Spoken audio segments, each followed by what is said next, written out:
बस शिव को एक चीज पसंद नहीं है, वो तुम्हारा दिखावा। और हम इस व्यासपीठ के माध्यम से आप सबको धन्यवाद देते हैं कि आप जितने कथा को सुन रहे हैं, चाहे टीवी पर सुन रहे हैं, मोबाइल पर सुन रहे हैं, फेसबुक यूट्यूब पर सुन रहे हैं, चाहे हाले कोसा की इस पवित्र भूमि पर जहाँ तुम्हें जगह मिल गई वहाँ बैठकर सुन रहे हो, आप लोगों के अंदर दिखावा नहीं है, आप लोगों के अंदर विश्वास रूपी शिव समाया हुआ है। आपके अंदर दिखावे का कोई काम नहीं।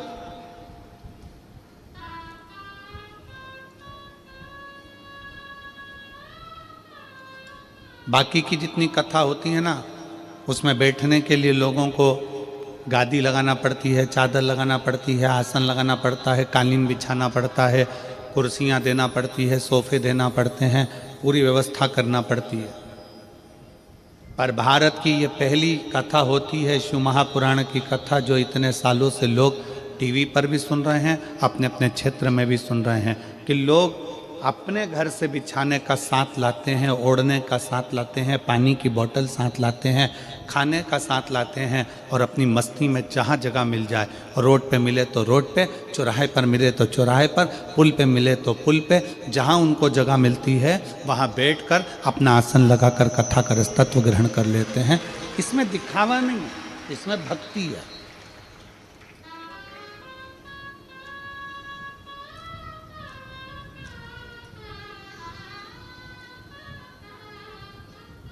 व्यासपीठ दिखे नहीं और तो भी आप कथा सुन रहे हो, ये आपके भीतर की श्रवण भक्ति है। शबरी अम्बा ने अपने कानों से सुना था, गुरु मातंग बाबा ने कह दिया था कि राम आएंगे, तो उनके कानों में ये बैठ गया कि राम आएंगे, मतलब सत्संग सुन लिया, कथा सुन ली कि आएंगे तो आएंगे।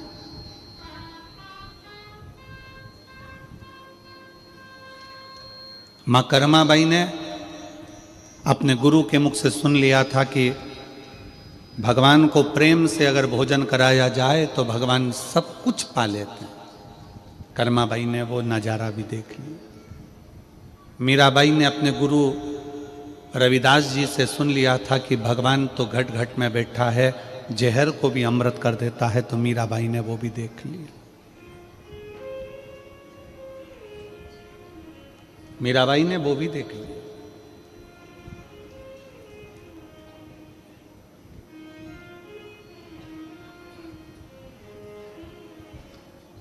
कोई कहता है कि केदारनाथ जाना पड़ेगा, शंकर जी मिल जाएंगे।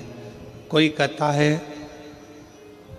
सीहोर जाना पड़ेगा, शंकर जी मिल जाएंगे। कोई कहे उज्जैन जाना पड़ेगा, शंकर जी मिल जाएंगे। कोई कहे काशी जाना पड़ेगा, शंकर जी मिल जाएंगे। कोई कहे त्र्यंबकेश्वर जाना पड़ेगा, शंकर जी मिल जाएंगे। कोई कहे नर्मदा के घाट जाना पड़ेगा, शंकर जी मिल जाएंगे। शिव महापुराण की कथा कहती है शंकर तो तुम्हारे दिल में बैठा है, एक बार दिल से घर में बैठ कर भी पुकारोगे तो शंकर मिल जाएगा। वो दूर नहीं है, उसमें दूरी है ही नहीं। आप शिव को जहां बैठकर पुकारोगे, शिव तुम्हारे पास में।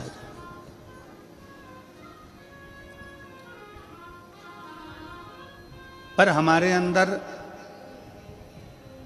अहंकार इतना भर गया, काम इतना भर गया, लोभ इतना भर गया, आसक्ति इतनी भर गई, तृष्णा इतनी बढ़ गई, वासना इतनी बढ़ गई, हमारे भीतर दूसरे का भाव लेने का, दूसरे का धन लेने का मन में इतना भाव बढ़ गया कि हम दूसरे के धन को पाकर सुखी होना चाहते हैं।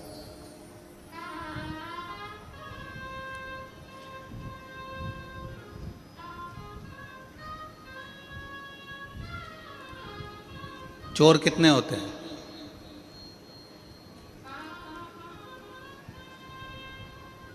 जैसे कपड़े की वैरायटी होती है, उसी तरह चोटों की भी वैरायटी होती है। अलग अलग तरह के चोर होते हैं। किसी के घर में घुस गया बिना पूछे, वो भी जम के बोलो जरा, चोर है। वो भी क्या है? चोर है। किसी का रखा हुआ सामान बिना पूछे उठा लिया, वो भी जम के बोलो चोर। किसी के घर में जाकर कोई सामान उठाकर लेकर चले गए, वो भी चोर, वो भी चोर।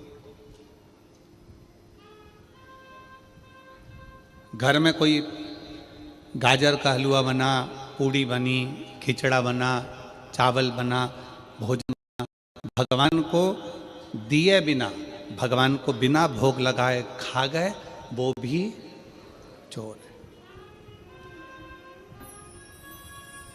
घर में बूढ़ी माएँ, घर में बूढ़े पिताएं बाजार से गजक खरीद के लेकर आए, जलेबी खरीद कर लेकर आए, आलू बड़ा खरीद कर लेकर आए, बड़ा पाव खरीद कर लेकर आए और चुपचाप से ले जाके अपने कमरे में पत्नी और बच्चों के साथ खा गए और माँ बाप को नहीं दिया, वो भी चोर, वो भी चोटे हैं, वो भी चोर है। घर में बूढ़े माँ बाप बैठे हुए हैं, घर में बुजुर्ग बैठे हुए हैं, घर में बूढ़े रह रहे हैं। एक माँ बाप अपने बच्चे को अपने मुंह का निवाला निकाल कर दे देते हैं, एक माँ बाप अपने बच्चे को अपना वैभव पूरा दे देते हैं, तो बच्चों का भी फर्ज बनता है कि बुढ़ापे में और बचपन में, ये दो अवस्था ऐसी होती है जिसमें खाने की लालकता ज़्यादा होती है। बचपन में भी खाने की ललकता होती है और बुढ़ापे में भी खाने की ललकता होती है। हमारा काम, अपना काम, हम अगर अपने बच्चों के लिए कुछ लेकर आ रहे हैं, हम अपनी पत्नी के लिए कुछ लेकर आ रहे हैं बाजार से, तो एक पुड़िया अलग से अपने माँ बाप के लिए भी बंधवा कर लेकर आओ और उनको दो कि माँ ये मैं तेरे लिए लेकर आया। चोटों की गिनती में नहीं आओगे। और जो माँ बाप को बिना दिए अपने कमरे में बैठकर दोनों धनी लुगाई, दोनों पति पत्नी और बच्चे सब मिलकर खा जाएं, समझ लेना तुम बहुत बड़े चोटे हो, चोर हो। माँ बाप ने अपने बच्चों से कुछ नहीं छुपाया, दे दिया। रोटी खाने माँ बैठी है, बच्चा पास में आ गया, माँ ने अपनी रोटी का निवाला पहले बच्चे को खिला दिया। पिता कुछ खा रहा है, बच्चा आ गया, पिता ने अपना निवाला बच्चों को दे दिया।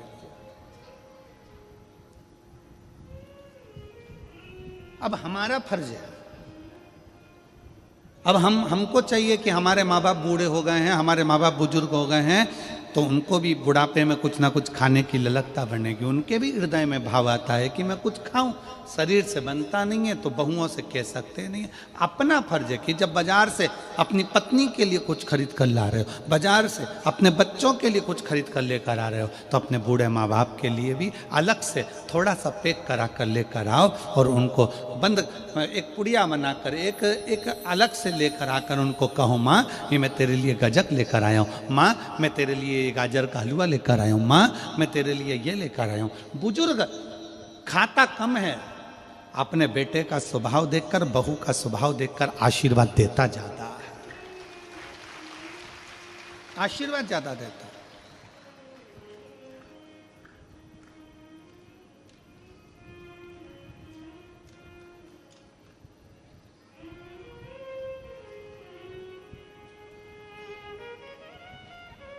संसार सागर में एक बड़ी सुंदर कथा आती है, वायु पुराण, मत्स्य पुराण की।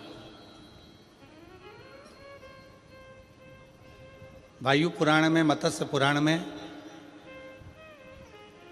ऋषि नेध्रुव का चरित्र आता है।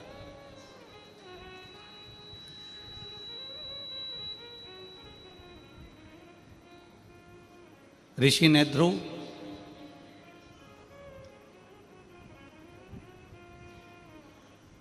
जो भगवान शंकर की आराधना में लीन रहते थे,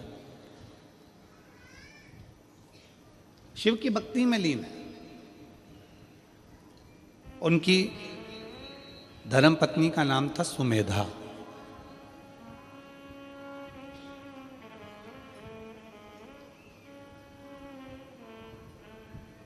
सुमेधा का एक काम था, कोई भी पत्ता सुमेधा पेड़ पे से तोड़ लेती थी और उस पर शंकर के शिवलिंग की आकृति बनाती थी। जैसे ये दीदी श्री शिवाय नमस्तुभ्यम लिखती हैं, वैसे उसका नियम था सुमेधा का। किसी भी वृक्ष की पत्ती को तोड़ लेती है और उस पर शंकर जी की आकृति बनाती, शिव की आकृति।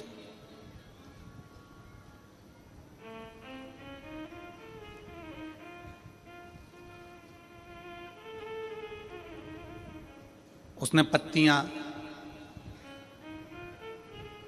आकृति बना बनाकर ढेर सारी पत्तियां एकत्रित कर लेती थी और उन पत्तियों को फिर बाद में जल में एक एक कर कर विसर्जन करती थी। एक एक कर कर जल में विसर्जन करती सुमेधा।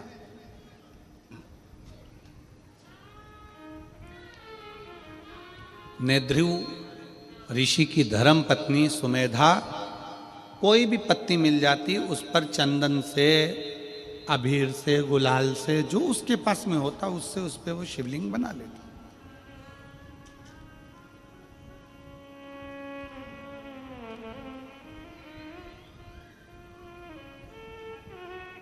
एक बार वो कहीं बैठी थी, शिवलिंग की आकृति पत्तियों पर बना रही थी, अपनी मस्ती में बैठी थी। एक विधवा लेडीज, एक बेधव्य महिला स्त्री बहुत दुखी थी, जिसका नाम था शारदा। वायु पुराण का यह चरित्र है, मत्स्य पुराण में भी इस चरित्र का वर्णन आया है।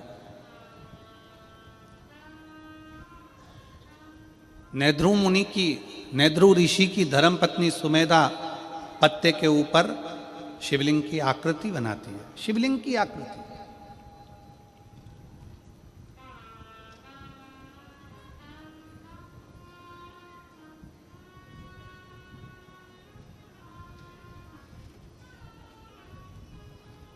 एक वेधव्य स्त्री जिसका पति उसको छोड़कर चले गया, प्राण छूट गए उसके। घर में 4 बच्चे हैं छोटे छोटे, उन बच्चों का पालन करना है उसको। उसके पास में धन नहीं, उसके पास में वैभव नहीं है।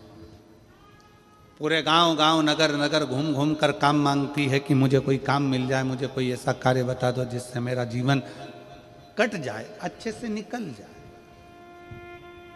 मैं बहुत दुखी हूं। पूरे गांव गांव में घूमने के बाद में वो जहां पर सुमेधा बैठकर शिवलिंग बना रही थी, सुमेधा बैठकर पत्ते के ऊपर शिवलिंग की आकृति बना रही थी, वहां पर जाकर खड़ी हो गई। वहां जाकर खड़ी है।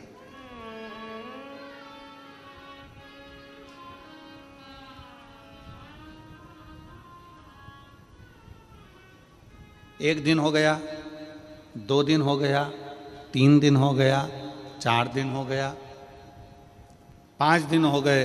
रोज आ जाती शारदा, रोज खड़ी हो जाती। केवल खड़ी हुई शिवलिंग की आकृति बना रही है सुमेधा और उसको देख रही है।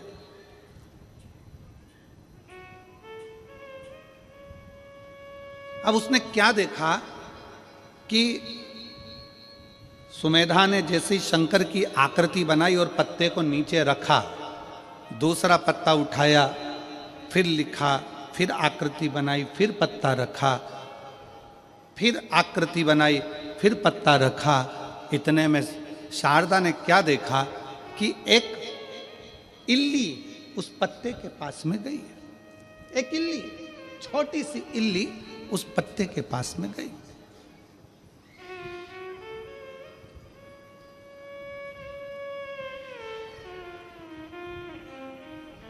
और शारदा देख रही है कि वो इल्ली पत्ते के पास में जाती है और पत्ता उसने धीरे धीरे धीरे धीरे खाना प्रारंभ किया। पत्ता उसने धीरे धीरे खाना प्रारंभ किया।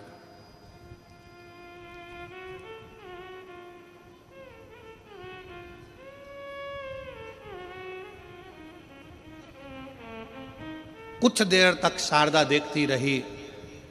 उसने क्या देखा कि पत्ते को जैसे ही इल्ली ने खाना प्रारंभ करा और वो शंकर का जो शिवलिंग सुमेधा ने बनाया था। इल्ली खाते खाते वहाँ पर पहुँची है, उतनी देर में इल्ली के प्राण छूट जाते हैं और वो एक मनुष्य की आकृति धारण कर कर, कानों में कुंडल, गले में माला पहनकर सामने से देव योग से बैकुंठ लोक की ओर, इस मृत्यु लोक से जा रही है। एक इल्ली, एक छोटी सी इल्ली पत्ते को खाई और बैकुंठ को जा रही। शारदा को बड़ा आश्चर्य हुआ। मैं जंगल जंगल घूम रही हूं, नगर नगर जा रही हूं, गांव गांव जा रही हूं, सबसे प्रार्थना कर रही हूं, मेरे बच्चे भूखे हैं, भोजन चाहिए, मेरे बच्चों को क्या खिलाऊंगी? पति चले गया, मैं अकेली, मेरे बच्चों को कैसे पालूंगी? नेत्रों से नीर बह रहा है। 5 दिन तक उसने लगातार यही लीला देखी। उस पत्ते को इल्ली खाती चली जाती, कोई जीव खाता चले जाता, कोई बकरी खाती चली जाती। उसने बड़ा विचित्र देखा। आखिरी में 7 दिन निकल गए और 7 दिन के बाद में वो अपने हाथ जोड़कर सुमेधा के सामने जाकर खड़ी हो गई। सुमेधा के सामने विनय करने के लिए सुमेधा से कहा, ए बहन,